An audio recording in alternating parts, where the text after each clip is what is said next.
मैं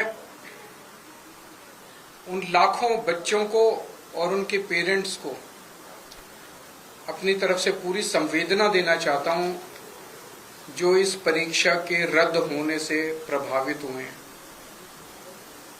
मैंने भी अपनी जिंदगी में आईआईटी का पेपर दिया था पहले, फिर सिविल सर्विसेज का पेपर दिया था। मैं जानता हूं कि किस तरह से कठोर तपस्या करनी पड़ती है।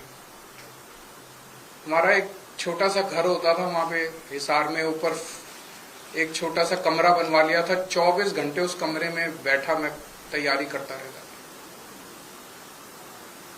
फॉर्चुनेटली उन दिनों में पेपर लीक नहीं हुआ करते थे। इतना गरीब परिवार होते हैं, वो गरीब परिवार, कोचिंग इतनी महंगी है।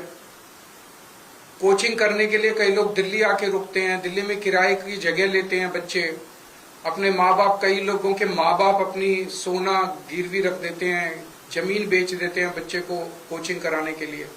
और उसके बाद अगर पेपर लीक हो जाए तो उससे बड़ा मैं समझता हूं कि धोखा किसी के साथ नहीं हो सकता। और ये नीट का पेपर पहली बार लीक नहीं हुआ। मेरे ख्याल से एक बार 17 में हुआ था, एक बार 21 में हुआ था, फिर एक बार 24 में हुआ था और एक बार अब लीक हुआ है। 4 बार पेपर लीक हो चुका।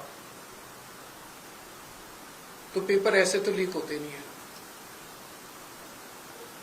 इसका मतलब बहुत बड़े स्तर के ऊपर कुछ ना कुछ तो कल्यूजन है, मिली भगत है, पॉलिटिकल पेट्रोनेज है। मैं ये जानना चाहता हूं जिन्होंने 2017 का पेपर लीक किया था वो आज कहां हैं? उनको सजा मिली? जिन्होंने 2021 का पेपर लीक किया था उनको सजा मिली? जिन्होंने 2024 का पेपर लीक किया, सबकी बेल हो गई, सारे बाहर हैं। सबको कह दिया गया अब अगले पेपर के लीक करने की तैयारी करो। और वो कर रहे हैं, पेपर लीक पे लीक पे। ये चल क्या रहा है इस देश के अंदर?